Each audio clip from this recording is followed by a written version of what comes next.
حضور نبی رحمت صلی اللہ علیہ وسلم نے ارشاد فرمایا بندے کو سب سے زیادہ قرب سجدے میں ملتا ہے، اور سجدے میں اس لیے فرمایا کثرت کے ساتھ دعا مانگا کرو۔ اور ایک روایت کے لفظ ہیں کہ جب بنی آدم اولاد آدم سجدے میں سر رکھ کے سبحان ربی العالی کے نغمے الاپتی ہے تو شیطان پیٹتا ہے، روتا ہے، چیختا ہے کہ مجھے سجدے کا حکم دیا گیا اور میں نے انکار کر کے اللہ کی ناراضگی مول لے لی اور جہنم کا حقدار بنا، اور اس کو سجدے کا حکم دیا اور اس نے سجدہ کر کے اللہ کی رضا حاصل کر لی اور جنت کا حقدار بن گیا۔ شیطان کو ایک سجدے کا حکم دیا گیا تھا لیکن اس نے اسے ایک سجدے سے بھی انکار کر دیا۔ فرشتوں کو ایک سجدے کا حکم دیا گیا تھا لیکن انہوں نے 2 سجدے کیے۔ یہ جو ہم بھی نماز پڑھتے ہیں ارشاد ہے ورکعوا واسجدوا، رکوع کرو اور سجدہ کرو، تو اسی طرح کا حکم ورکعوا ہے اور اسی طرح کا حکم واسجدوا ہے۔ رکوع کرو اور سجدہ کرو، رکوع ہم 1 کرتے ہیں، سجدے 2 کرتے ہیں، یا تو پھر رکوع بھی 2 کیا کریں یا پھر سجدہ بھی 1 کیا کریں، چونکہ امر ہے امر، اور امر تکرار کا تقاضا نہیں کرتا اور نہ اس کا احتمال رکھتا ہے۔ میں آپ کو ایک بات کہوں تو 1 مرتبہ آپ اس کو تسلیم کر لیں جو امر کی تعمیر ہوگی، تو امر تکرار کا تقاضا نہیں کرتا، تو کہا گیا سجدہ کرو تو 1 سجدہ کرنا واجب تھا لیکن ہم سجدے 2 کرتے ہیں۔ تو علماء کہتے ہیں کہ جب فرشتوں نے سجدے میں پیشانی رکھی اور سبحان ربی العالی کے نغمے الاپے اور سجدے سے سر اٹھایا، دیکھا کہ ایک اکڑا کھڑا ہے، پھر دوبارہ سجدے میں سر رکھ کے سبحان ربی العالی کہنا شروع کر دیا، میرے مالک تیرا شکر تو نے ہمیں سجدے کی توفیق عطا فرما دی۔ اس لیے سجدے 2 ہو گئے اور رکوع 1 رہا۔ سجدہ انتہائی ذلت ہے اور عبادت کا انتہائی درجہ ہے۔ سجدے میں سر رکھ کے جو دعا مانگی جائے اللہ اس دعا کو رد نہیں کرتا۔ شیطان نے اللہ کے روبرو اس کی عزت کی قسم کھا کے کہا مجھے تیری عزت و جلالت کی قسم، میں تیرے بندوں کو تیرے تک نہیں پہنچنے دوں گا، ان کے دائیں سے آؤں گا، ان کے بائیں سے آؤں گا، ان کے آگے سے آؤں گا، ان کے پیچھے سے آؤں گا، ان کی چاروں سمتیں گھیر لوں گا اور ان کو تیرے تک نہیں پہنچنے دوں گا۔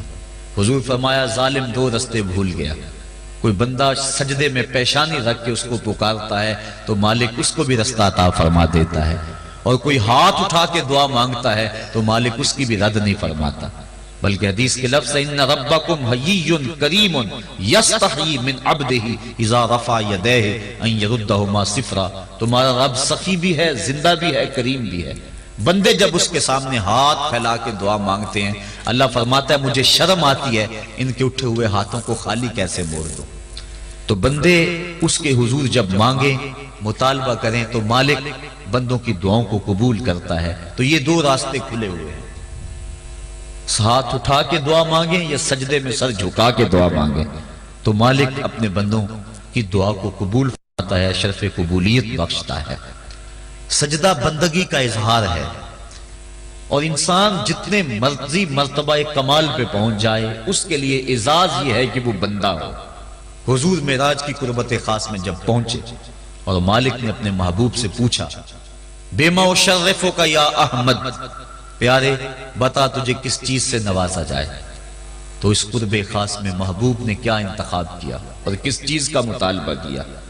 حضرت امام غازی نے لکھا اور بھی علماء نے، ملا جیون تفسیرات احمدیہ میں لکھتے ہیں کہ حضور نبی رحمت صلی اللہ علیہ وسلم نے اس قرب خاص میں اللہ کی بارگاہ میں عرض کی بنسبتی الیکا شرفنی بالعبودیہ، اے اللہ ساری زندگی سجدوں میں پیشانی رکھ کے میں کہتا رہا ہوں کہ تو میرا اللہ ہے، آج تو بھی تو کہہ دے کہ تو میرا بندہ ہے، تو مجھے بندہ کہہ کے پکار دے۔ بندگی میں جو مزہ ہے بندے کے لیے اس سے بڑا اور کوئی اعزاز ہو ہی نہیں سکتا۔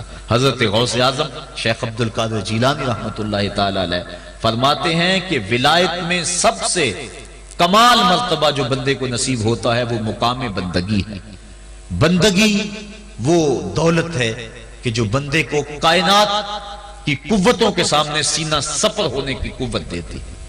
جب خدا کے سامنے بندہ جھک جاتا ہے تو پھر کسی اور کے آگے نہیں جھکتا۔ یہ درس ہے توحید کا، یہ سبق ہے سجدے کا۔ اللہ کو سجدہ کرنے والا کسی اور کے آگے پیشانی نہیں جھکا سکتا۔ اور اگر کوئی اللہ کو بھی سجدے کرتا ہے اور کسی اور کے آگے بھی پیشانی جھکاتا ہے تو اس نے سجدے کی روح کو سمجھا ہی نہیں ہے۔ توحید کے دامن میں